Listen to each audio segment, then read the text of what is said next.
So Google just dropped Gemini Omni, and this is basically Nano Banana, but for video. You can take any input, images, audio, text, even existing video, and turn it into fully editable scenes with realistic physics and motion. And the crazy part is, you can edit everything through conversation, just like you do with Nano Banana for images. So today, I'm going to give you a full breakdown of Gemini Omni, exactly what this model is, and what it's actually capable of doing. We're also going to look at a few examples comparing Google Omni directly against Seedance 2, just to see which model actually comes out on top. We'll go through some of the best use cases for this model, and I'm also going to show you the absolute best place to access and use it. Alright, let's jump right in. First up, let's go through the official Gemini Omni blog from Google just to get a better understanding of this model and see what they are trying to achieve. The main feature they are promoting here is that you can edit videos simply through conversation. Basically, Gemini gives you an easier way to edit videos using natural language. They're trying to market this as a model that can handle VFX style shots, which, as we know, is a hugely complex part of video editing. If this model can actually do what it claims, it is going to be massive for AI filmmaking. Now, they've provided us with a few official examples, like this one right here. In this clip, they first generated a video of a violinist playing a song. Then they prompted the Omni model to transport the violinist into an entirely new environment. By providing the model with a reference image of a grassy field, you can see that it successfully transported the violinist, transforming the background to match that specific image perfectly. Next, they prompted the model to make the violin invisible, and here, as you can see, it successfully made the instrument completely vanish. After that, they asked it to change the camera angle to look over the violinist's shoulder, and it nailed that too. So it's clear they are heavily promoting this as a video editing model, rather than just a pure video generation model. This might explain why its raw generation quality isn't quite as good as Seedance 2. Google also states that Omni is deeply grounded in Gemini's world knowledge. Essentially, Gemini Omni doesn't just build scenes that look real, it reasons about what should realistically happen next. It combines an intuitive understanding of physics with Gemini's knowledge of history, science, and cultural context. This bridges the gap between raw photorealism and meaningful storytelling. They claim Omni has an improved, intuitive understanding of physical forces, like gravity, kinetic energy, and fluid dynamics, allowing you to create much more realistic scenes. They then provided this example of a ball rolling. Now, I wouldn't say this is particularly impressive, since VO 3.1 can already do this very easily, but anyway, we are going to test how good this model actually is later in the video, because let's be honest, these official examples might just be cherry-picked. Now let's look at a few direct comparisons between Google Gemini Omni and Seedance 2. This first example is from an AI enthusiast named Ratul Ali. Let's watch the video. Looking at this, we can clearly see that the Seedance 2 model is just flat out better than Gemini Omni when it comes to action and fight scenes. The fight scene from Seedance 2 is insanely cinematic, while the video from Gemini Omni feels very much like older VO 3.1 footage. Keep in mind, cinematic fight scenes are not Google Omni's strong suit. However, I really thought it would at least be a step up from VO 3.1, but the footage generated by Omni just looks exactly like a standard VO 3.1 output. Here's another comparison of Gemini Omni versus Seedance 2. This example comes from an AI filmmaking expert named AI Rapper. Both of these videos are in an anime style. First, let's watch the video generated by Google Omni.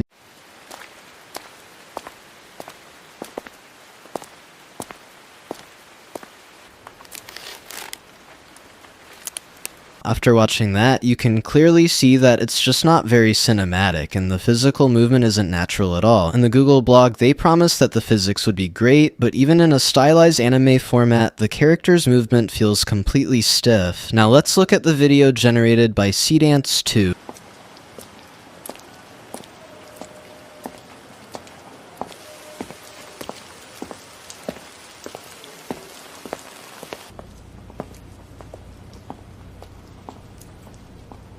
As you can see, the movement is so much more fluid and natural, and even the facial expressions on the character feel much more authentic to the anime style, which is great to see. Overall, Seedance 2 easily takes the win here. From these two examples, you'll notice that Seedance 2 consistently outperforms Google Omni in generation. Now, a lot of people argue that we are comparing the wrong aspects here, since conceptually, these are two entirely different tools. One is specifically designed for video editing, like Nano Banana, while the other is built for purely cinematic video generation. That said, I still think Gemini Omni should at least surpass Veo 3.1 in quality, but even then, it falls a bit short. We've already seen advanced video editing models like 1.2.5, so we should expect a tech giant like Google to at least compete with the top models coming out of China. Alright, now let's get into the absolute best place to use Google Omni. To do that, we need to head over to Google Flow. Once you're on the Google Flow homepage, just click on Create with Google Flows, and it will take you to a workspace page like this. Let's go ahead and create a new project. After starting a new project, you're going to notice that Google Flow has completely changed, and I'd say they've upgraded a lot. To use the Gemini Omni model here, just click on the Video tab, and from the drop-down, select the Omni model. Right now, it allows you to generate videos up to 10 seconds long, and it's going to cost you roughly 30 credits per generation. The big takeaway here is that Google has totally overhauled Flow, turning it into a legitimately good AI filmmaking studio. They've added a new characters option, which lets you create consistent characters very easily. They've also introduced an agent mode, designed to help you create much longer videos with minimal effort. Now, those are completely separate features, so we aren't going to dive deeply into them today, but if you want a complete masterclass on this massive new Google update, just comment Flow 2.0 tutorial down below, and I will make a dedicated video for it. Anyway, so I'm just going to upload a video of a character playing football. Alright, the video is uploaded. This is a clip I previously generated with Seedance 2, showing a man playing football and trying to score a goal. But there was a major issue with this original generation. There is no goalkeeper, and there are no other players on the field. So I want to ask the Gemini Omni Flash model something straightforward. I'll prompt it, hey, I want you to add a goalkeeper in this video, and also add some other players on the field. Since the Omni Flash model currently maxes out at 10 seconds, I'm going to trim the video down to 10 seconds first, just so the model doesn't struggle with the edit. Let's run the prompt and see what happens. Alright, the AI has finished generating. Let's take a look. Alright, well, we have already encountered a problem. Google is throwing an error saying this prompt might violate our product policies. I really don't understand what policies I could possibly be violating here, because this is a perfectly harmless, simple prompt. So, as you can see, even if the underlying model is incredibly powerful, you can't actually use it to its full potential because Google's censorship is just way too aggressive. Let's try a different approach. Let me just ask the model to generate a video completely from scratch, right here inside the platform, and then we'll see if it lets us edit its own generation. I'm going to type in a very simple, innocent prompt. Create a video of a dog playing with another dog. This is as safe as it gets, so let's see if this actually works. Alright, finally, the model successfully generated the video of a dog playing with another dog without any refusal blocks. Let's take a look at what it made.